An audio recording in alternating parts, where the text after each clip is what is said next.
Fala também do São Paulo, bem mais distante, de um zagueiro que parecia próximo. Quero te atualizar também sobre os 7 jogadores do São Paulo cujos contratos se encerram até dezembro.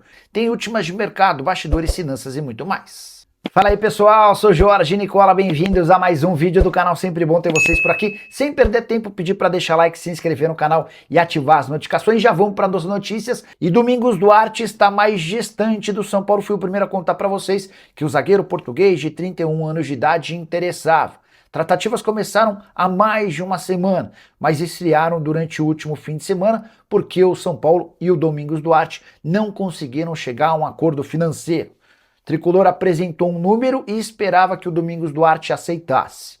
O zagueiro português, livre no mercado depois de ótima passagem pelo Getafe, ele foi o líder da terceira defesa menos vazada do Campeonato Espanhol, estabeleceu um patamar financeiro superior àquele que o São Paulo imaginava. E diante desse descompasso financeiro, o São Paulo está à beira de desistir do acordo e o atleta, inclusive, já avisou o São Paulo que vai passar a ouvir outras propostas. O otimismo da semana passada se transformou em pessimismo. E é provável que o tricolor tenha de buscar um outro defensor, com a observação de que Domingos Duarte havia gostado da ideia de se mudar ao Brasil. Ele havia conversado com alguns conhecidos, entre eles Cédric Soares, e pegado ótimas referências a respeito do São Paulo. Atleta forte, alto, muito bom no jogo aéreo, bom também no jogo de 1 contra 1. Tem um pouco mais de dificuldade em relação à velocidade, chegaria para ser titular absoluto do São Paulo, que passa por enormes dificuldades financeiras e vai precisar buscar apenas reforços sem custo. Só para completar, registrar que a especulação em relação a Bosquilha, meio atacante formado no São Paulo e que hoje atua no Operário, não se confirma. Antes de gravar esse vídeo, conversei com o representante dele e ouvi que nunca houve contato do São Paulo, nem dos dirigentes do tricolor com o Operário, muito menos com os representantes do atleta. E o São Paulo tem 7 jogadores em fim de contrato. Os vínculos se encerram até 31 de dezembro e os casos que demonstram ou causam mais preocupação são de Caleri, Lucas Moura, Luan e Tolói. Os demais jogadores formados nas categorias de base que ainda não conseguiram prosperar no time principal. Os goleiros Yang e Felipe Presses, além do zagueiro Matheus Belém. Importante contar que Caleri é a negociação mais antiga. São Paulo tenta estender o vínculo do argentino há pelo menos 6 meses, ainda sem sucesso. Uma dívida que o São Paulo tem com representantes do atleta. E pendências relacionadas a luvas têm adiado essa renovação. O Caleri hoje ganha na casa de 1.300.000 mensais e gostaria de ter cifras parecidas à de Lucas Moura, o jogador mais bem pago do elenco do São Paulo desde a saída do Oscar. Lucas Moura fatura 1.800.000 por mês. O grande problema é que o Caleri não vem dando respostas positivas dentro de campo. O desempenho dele caiu, gols perdidos de forma incrível, que inclusive atrapalharam na sequência do São Paulo nesse primeiro semestre de 2026. Renovação de contrato de Lucas Moura está estagnada, até por conta de mais um problema físico. O Lucas Moura só deve estar à disposição no fim da temporada. E é grande a chance de o São Paulo nem oferecer um novo contrato, a menos que o Lucas aceite condições extremamente diferentes do atual contrato. Ele é caro, tem jogado pouco e seu custo-benefício é horroroso. Luan só não foi negociado antes porque não quis deixar o São Paulo. Foram vários clubes das séries A e B que tentaram tirá-lo do tricolor, mas o Luan tem insistido em ficar. Não me parece ser nem um pouco provável a possibilidade de uma prorrogação desse contrato por parte do tricolor. Situação parecida também a de Tolói, que só não foi para o Mirassol no início do ano, envolvido numa troca pelo Lucas Ramon, porque o próprio atleta preferiu ficar no São Paulo, mesmo na condição de reserva. Que tal já começar com uma notícia super importante? Vitor Sá e São Paulo ainda não fecharam acordo. E essa notícia é maluca porque na semana passada uma pessoa do staff do Vitor Sá havia me garantido acordo. Vou até resgatar a mensagem e o dia direitinho. Aqui, ó. Sexta-feira, peraí. Quinta-feira, 19h54. Tô ao vivo e mando mensagem para essa pessoa próxima ao Vitor Sá. Vitor Sá fechou com o São Paulo? Interrogação. Bem próximo, embora nada assinado. Mandei pergunta na sequência, faz exames médicos quando? Não sei. Na sexta-feira, perguntei se o Vitor Sá já estava no Brasil. Sim, já está no Brasil. E aí eu quis saber sobre salários, condições, e a pessoa respondeu, não posso te falar sobre valores. O que eu te asseguro é que o contrato que o Krasnodar queria fazer com o Vitor era de 2 anos, e os valores eram superiores aos valores que ele receberá ao longo dos 3 anos pelo São Paulo. Pesou a vontade de voltar a jogar no Brasil e pelo clube. Essa mensagem é de sábado e a pessoa confirma, vou repetir a frase. O contrato que o Krasnodar queria fazer com o Vitor era de 2 anos e os valores eram superiores aos valores que ele receberá ao longo dos 3 anos pelo São Paulo. Pesou a vontade de voltar para o Brasil e jogar no clube. Já contei para vocês que o Vitor Sá é torcedor do São Paulo, assim como o seu pai.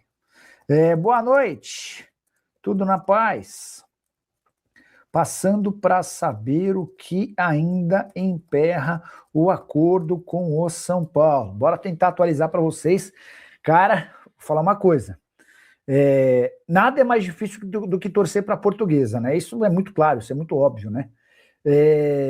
Mas para o torcedor de São Paulo a coisa tem sido cada vez mais complicada. E não era assim, né? O torcedor de São Paulo, lá atrás, na década de 90, quando o rádio era muito forte, e o Milton Neves tinha um programa, ele fazia o pós-jogo muito bem na Rádio Bandeirantes, na Rádio Jovem Pan, depois ele volta para a Bandeirantes, ele também tinha programa de TV no domingo, ele cunhou alguns slogans, né? Que se transformaram em adesivos que as pessoas colavam no carro. E o Milton Neves, na oportunidade, dizia: torcer pelo São Paulo é uma grande moleza. Inclusive, os 3 filhos do Milton Neves, apesar de ele ser santista fanático, os 3 filhos são torcedores do São Paulo. Mas aquele slogan de que torcer para o São Paulo é uma grande moleza precisa ser adaptado para torcer para o São Paulo era uma grande moleza. Nada acontece. Cheguei a contar para vocês sobre uma negociação com o Domingos Duarte, zagueiro português que estava no Getafe, negociação bem avançada com o São Paulo, o tricolor super otimista do acordo, teve até alguns setoristas cravando que o negócio estava fechado, até mandei mensagem para o Rui Costa em uma das lives ao longo da semana passada, o Rui falou, não está perto assim, a grana é difícil, enfim. E no final das contas também o Domingos Duarte ficou distante, São Paulo sofrendo com todas as dificuldades em relação a contratações. Bora falar sobre meia argentino na mira do São Paulo. Existe mesmo?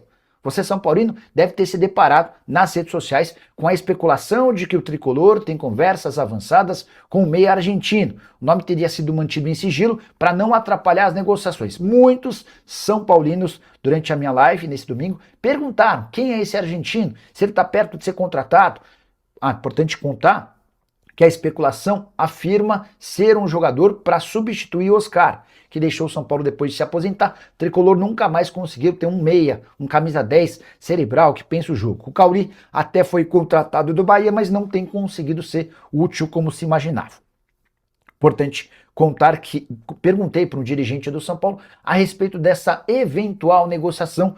Já vale a lembrança de que Ganso e Alan, o Ganso, jogador do Fluminense, e o Alan, ex-meia do Palmeiras, que deixou recentemente o Moreirense, foram até estudados e descartados. Sobre esse meia argentino, abre aspas para essa fonte importante do departamento de futebol lá da Barra Funda. Abre aspas, invenção, não tem nada de meia argentino, fecha aspas. São Paulo, em relação a reforços para julho, já tem Vitor Sá garantido, jogador que chega de graça depois de sair do Krasnodar. Tratativas com Domingos Duarte, que você soube primeiro aqui no canal do Nicola, continuam acontecendo.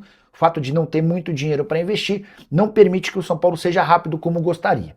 E em relação a Nilton, volante do Botafogo, ainda não há acordo, embora as partes tentem chegar a um denominador comum que pode levar o Ferrarese em definitivo para o Botafogo e o Nilton em definitivo para o São Paulo. Bosquilha pode virar reforço do São Paulo, você vai lembrar dele. Meio atacante formado na base do São Paulo, chegou a ser promovido ao time principal e vendido por 9 milhões de euros ao Mônaco. Esteve no tricolor do time de cima de 2013 a 2015. Hoje Bosquilha tem 30 anos de idade, defende o Operário, time que joga a segunda divisão do futebol brasileiro. Números bem interessantes por lá. 28 jogos, 9 gols e 3 assistências. A informação sobre o interesse do tricolor foi divulgada pelo blog do São Paulo. Também, de acordo com essa apuração, Dorival Júnior já teria aprovado a chegada do atleta. Confesso que ainda não obtive resposta do departamento de futebol do São Paulo em relação a essa possibilidade. O que dá para imaginar é que o São Paulo vai buscar jogadores que cheguem de graça ou com baixíssimo custo. Desde que trocou o São Paulo pelo Mônaco, o Bosquilha também esteve no Standard Liège, no Nantes, no Internacional de Porto Alegre, no Curitiba, na Hungria, até fazer sucesso com a camisa do Operário. O que você pensa sobre o Bosquilha? Gostaria de vê-lo de volta ao São Paulo? Já usa o espaço para comentário e registra a sua opinião. Fala, rapaziada boa, beleza? Chegamos aqui com aquele giro de notícias exclusivas e atualizadas do São Paulo para você que gosta do nosso conteúdo, para muito emblemático dia para você. Muito obrigado a todos. Mais um dia de informação de bastidores do mercado da bola do Tricolor Paulista. Desde já peço seu like, se inscreva no nosso canal, ative também as notificações para você ficar atualizado sobre tudo que está sendo falado, especulado, noticiado nos bastidores do Tricolor Paulista. Um grande abraço para você e até o próximo vídeo.